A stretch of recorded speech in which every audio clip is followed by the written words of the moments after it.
یہ لفظ لائبور ہمیشہ ان لوگوں کے سننے میں سب سے زیادہ آئے گا جن کی زندگی کا بڑا حصہ ایک بینکر کی حیثیت سے گزرتا ہے، خاص کر وہ والا بینکر جو بینک کی ترقی و استحکام کے فیصلے لینے والوں میں سے ہوتا ہے۔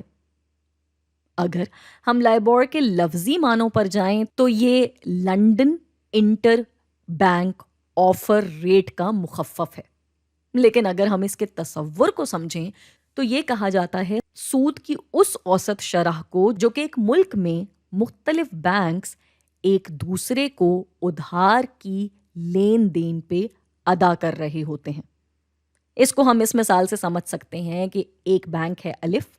اور اس کے پاس آ رہی ہے کچھ پیسوں کی کمی۔ اب وہ یہ سوچے گا کہ یار میں اسٹیٹ بینک سے پیسہ لوں گا تو وہ سود بہت زیادہ لیں گے مجھ سے، چنانچہ وہ اپنے آس پاس کے بینکوں کے پاس جائے گا اور ان سے معلومات کرے گا۔ اب کوئی بینک اس کو کہے گا کہ وہ اس کو 2% سود پہ ادھار دے دے گا، کوئی اس کو 5% پہ دینے کو راضی ہو جائے گا تو کوئی 7% پہ۔ اب اس بینک کا مالک اپنے آفس میں آ کر بیٹھے گا اور 2+5+7 کر کے اس کو تفریق دے گا 3 سے، تو جواب آ جائے گا 4.6۔ چنانچہ اب اس کو سمجھ میں آ گیا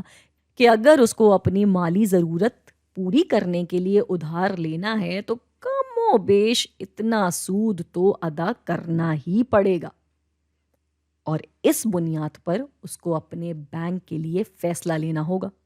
ورنہ دوسرا راستہ یہ ہے کہ یہ بینک اسٹیٹ بینک سے ہی بات کر لے اور پھر وہی اس کے لیے کوئی فیصلہ لے لے۔